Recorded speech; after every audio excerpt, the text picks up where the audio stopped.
क्योंकि 2022 में आरएलडी और सपा का गठबंधन था।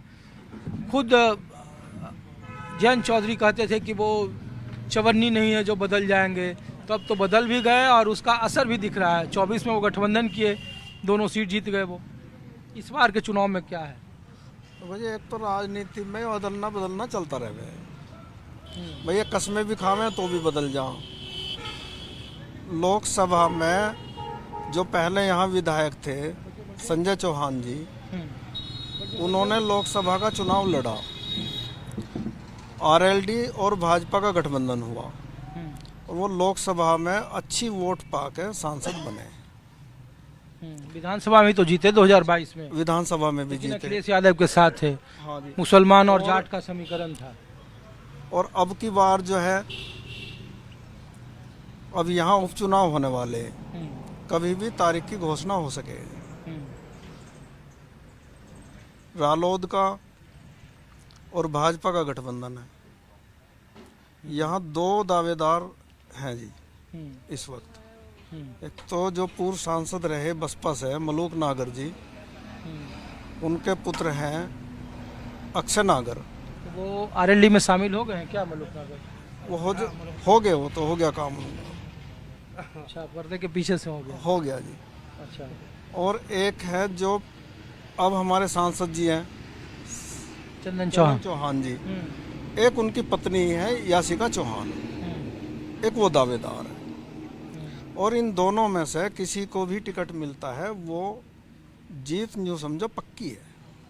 लोग तो कह रहे थे कि हम लोग 3.5 लाख यहाँ वोटर हैं, 40% मुसलमान हैं, मतलब कि 1,30,000 के आसपास वोट ठहरते हैं।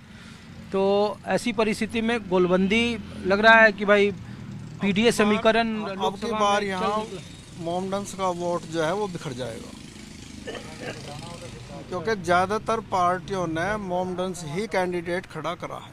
अरे दो ही तो, बीएसपी और चंद्रशेखर की पार्टी। अगर वो थोड़े नहीं, समाजवादी का भी ऐसे ही आएगा। समाजवादी ने गैर मुसलमान लड़ाया तो, समाजवादी अगर गैर मुसलमान लड़ाती है तो मुसलमान कैंडिडेट पे जाएगा जरूर।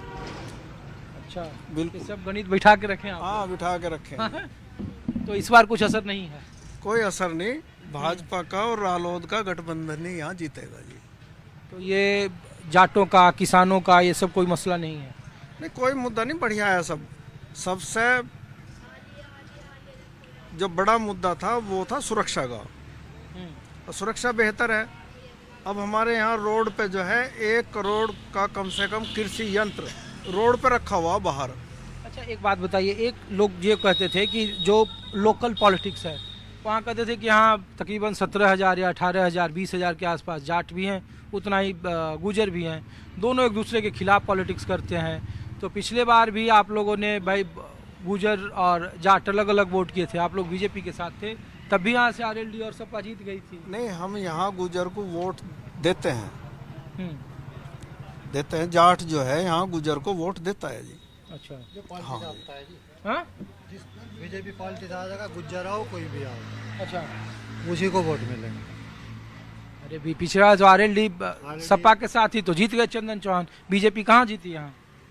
नहीं, पिछली बार ये जब सांसद बने जब भी जाट लगे हुए थे, जब भी जाट लगे हुए थे उनके साथ।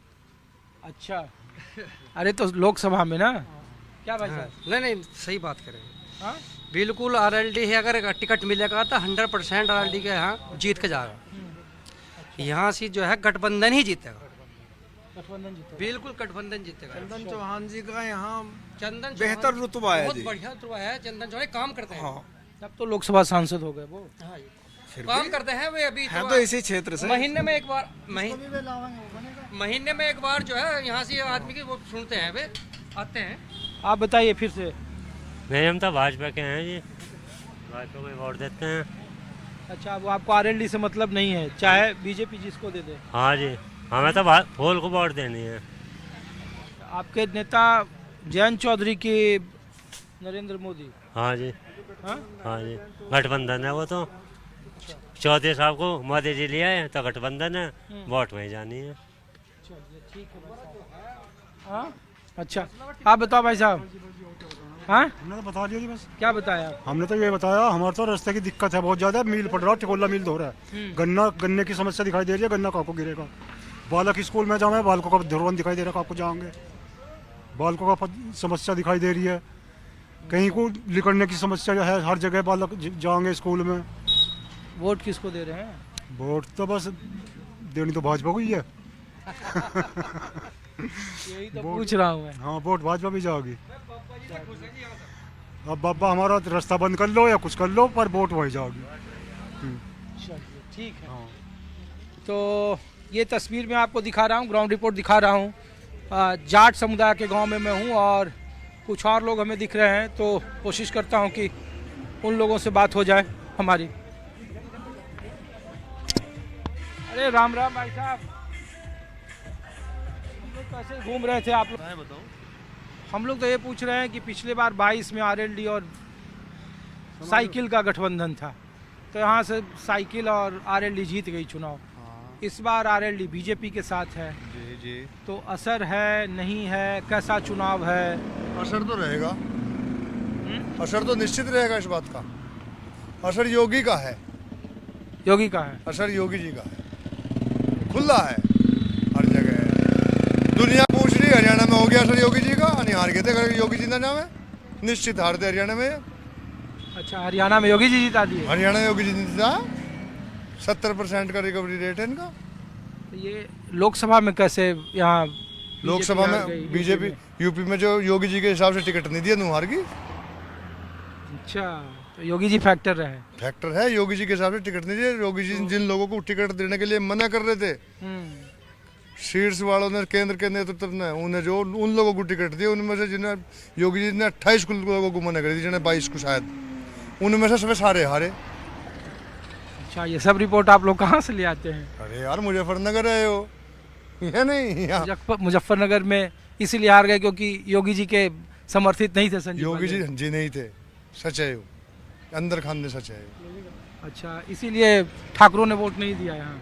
नहीं, लोग तो कह रहे हैं कि सरधना में इतना नहीं था उसको, वो असर, वो इतना असर नहीं था। संगीत सोम ने वोट, बालियान कैंडिडेट बिल्कुल बेहतरीन है, काम करते हैं, क्षेत्र में भी जाते हैं सब कुछ, लेकिन उसमें उनका भी असर मान लो, संगीत सोम का भी, उसका भी असर रहा है, ऐसा नहीं है कि नहीं रहा।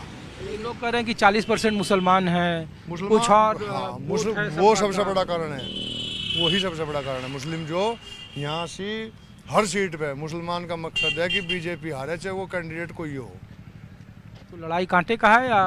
हाँ, कांटे की रहेगी, कांटे की रहेगी। तो जाट और गुजर तो वोट नहीं करते हैं। हम लोग पूछ रहे थे कि जिधर जाट उधर गुजर नहीं, जिधर गुजर उधर जाट होगी, नहीं। बिल्कुल होगी। चंदन चौहान ने जीता। तो पिछले बार तो आप लोग वोट नहीं दिए थे उसको, पिछले बार तो चंदन चौहान को, सपा से गठबंधन था, तो आपने बीजेपी को वोट दिया। आपका गाँव? हाँ, तो हम बीजेपी को देंगे। बीजेपी को, अब बीजेपी से रहेगा, अब बीजेपी से था वो भी। क्या भाई साहब, आप लोग बताइए।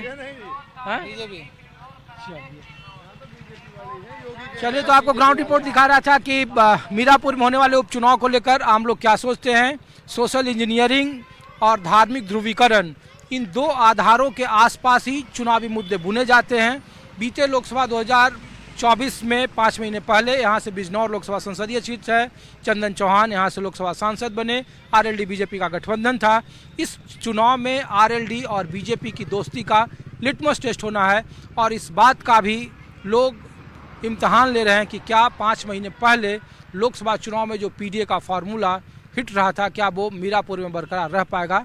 इन सारे सवालों के जवाब चुनाव नतीजों के बाद। फिलहाल अपने सहयोगी संजय सिंह के साथ ऋषिकेश कुमार को दीजिए इजाजत। आप देखते रहिए न्यूज़ 24। नमस्कार।